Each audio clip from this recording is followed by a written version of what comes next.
السلام علیکم دوستو، میں ہوں محمد بلال، آپ کو اپنے چینل آسان علم پر خوش آمدید۔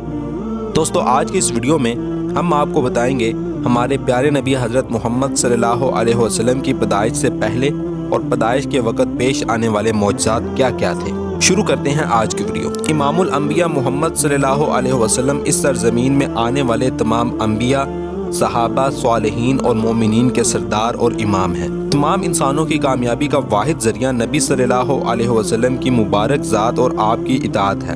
اللہ نے حضور صلی اللہ علیہ وسلم کی نبوت اور رسالت کی حقانیت ثابت کرنے کے لیے ہر طرح کے دلائل اور نشانیاں واضح طور پر دکھا دی اور انسانیت پر اپنے سچے نبی کی حجت تمام کر دی۔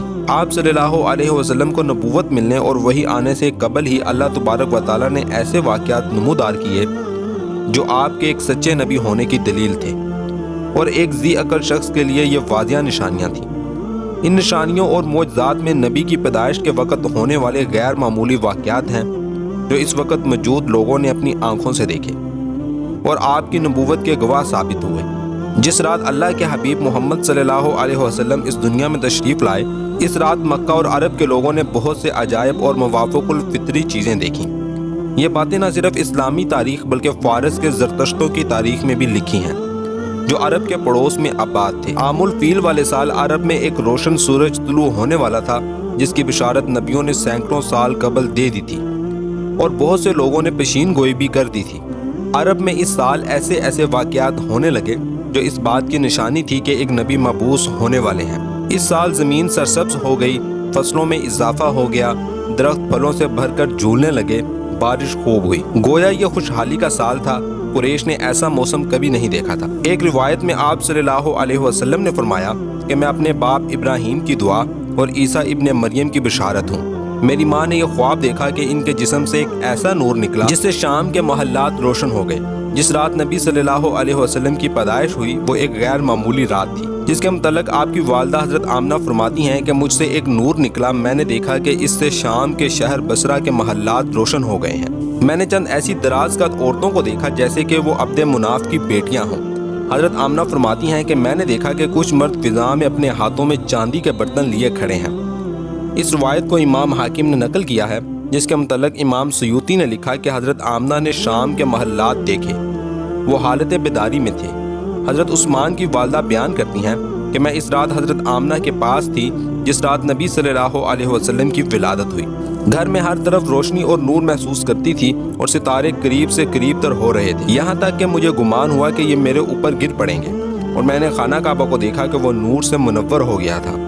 علامہ ابن جوزی نے لکھا ہے کہ جب حضور صلی اللہ علیہ وسلم کی ولادت ہوئی تو فرشتوں نے آہستہ اور اونچی آواز سے اعلان کیا۔ حضرت جبرائیل علیہ السلام بشارت لائے اور عرش خوشی سے جھوم اٹھا۔ حورین اپنے محلات سے نکل آئیں۔ حضرت آمنہ کے گھر میں عدن سے پرندے بھیجے گئے جو اپنی چونچوں کے ذریعے موتی بکھیر رہے تھے۔ محدثین نے لکھا کہ آپ صلی اللہ علیہ وسلم جیسے ہی اس دنیا میں تشریف لائے، خانہ کعبہ میں کھڑے ہوئے بت جس کی قریش مکہ عبادت کیا کرتے تھے، یعنی لات، عزا اور حبل، تمام بت منہ کے بل گر پڑے، جبکہ کچھ محدثین نے لکھا کہ اس رات دنیا کے تمام بت اوندے منہ الٹ گئے۔ شب ولادت کسرا یعنی ایران کے بادشاہ کے محل میں زلزلہ آ گیا، اس کے 14 کنگرے گر پڑے، بحر تبریہ خشک ہو گیا اور فارس کا آتش کدہ جو ہزاروں سالوں سے جل رہا تھا اس کی آگ بھی بجھ گئی۔ یہ وہ واقعات تھے جو ایک نبی کے آنے کی خبر دے رہے تھے۔ ہزاروں سالوں سے کی جانے والی پیشین گوئی اس رات مکمل ہوئی۔ حضرت حسان رضی اللہ تعالیٰ عنہ جو اسلام کے پہلے شاعر تھے، حضور نبی کریم صلی اللہ علیہ وسلم کی شان اقدس میں یہ نعتیہ کلمات پڑھتے تھے کہ حضور صلی اللہ علیہ وسلم جیسا حسین و جمیل نہ کسی ماں نے جنا ہے اور نہ ہی کوئی ماں جنے گی۔ حضور نبی کریم صلی اللہ علیہ وسلم کی ولادت باسعادت کے متعلق آپ صلی اللہ علیہ وسلم کے دادا جان حضرت عبد المطلب فرماتے ہیں کہ میں کعبۃ اللہ کا طواف کر رہا تھا کہ اچانک میں نے دیکھا کہ کعبہ چاروں طرف سے جھکا اور مقام ابراہیم میں سجدہ کرنے لگا۔ اس دوران کعبہ سے تکبیر کی صدائیں سنائی دے رہی تھیں۔ پھر میں نے دیکھا کہ کعبہ سیدھا کھڑا ہوا اور اس سے آواز آئی جس کا ترجمہ کچھ یوں ہے: سب تعریفیں اس اللہ کے لیے ہیں جس نے مجھے محمد صلی اللہ علیہ وسلم کے ساتھ مخصوص فرمایا۔ حضور سرور کائنات کے دادا جان فرماتے ہیں کہ میں نے ارکان کعبہ کو آپس میں ایک دوسرے پر سلام بھیجتے سنا۔ جب میں باب صفا سے باہر کی جانب گیا تو زمین کی ہر چیز مجھے تکبیر و حمد کرتے دکھائی دی۔ پھر میں نے یہ آواز سنی جس کا ترجمہ کچھ یوں ہے: یعنی تمہارے پاس رسول صلی اللہ علیہ وسلم تشریف لے آئے ہیں۔ جب میری نگاہ بتوں کی جانب مرکوز ہوئی تو سب کے سب بت اوندے منہ گرے پڑے تھے۔ رسول اللہ صلی اللہ علیہ وسلم کے دادا جان کہتے ہیں کہ یہ سب کچھ دیکھ کر مجھے شدید حیرت ہوئی اور میں اپنی آنکھیں ملنے لگا کہ شاید میں کوئی خواب تو نہیں دیکھ رہا، مگر یہ حسین منظر حقیقت تھا۔ اس کے بعد جب میں گھر پہنچا تو میں نے گھر کے اطراف میں عجیب و غریب نورانی پرندے طواف کرتے دیکھے جو فرشتے تھے۔ گھر کے اندر سے مشک و عنبر سے بھی میٹھی خوشبو آ رہی تھی۔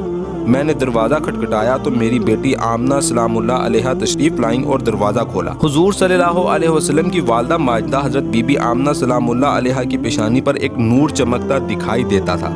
حضرت عبد المطلب رضی اللہ تعالیٰ عنہ فرماتے ہیں کہ میں نے دیکھا کہ بی بی آمنہ کے چہرے پر کوئی ضعف یعنی کمزوری وغیرہ کا اثر نہیں تھا، اور بی بی آمنہ کی پیشانی سے جو نور چمکتا دکھائی دیتا تھا وہ نظر نہ آیا۔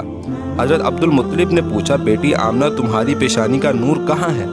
تو بی بی آمنہ سلام اللہ علیہا فرمانے لگی، اے میرے بابا، اب سے کچھ دیر پہلے ہی میں نے ایک بچے کو جنم دیا ہے، وہ نور میرا بیٹا ہی تھا جو اب دنیا میں تشریف لا چکا ہے، اس لیے پیشانی پر وہ نور دکھائی نہیں دے رہا۔ دوستو، یہ تھے ہمارے پیارے نبی حضرت محمد صلی اللہ علیہ وسلم کی پیدائش کے وقت کے واقعات۔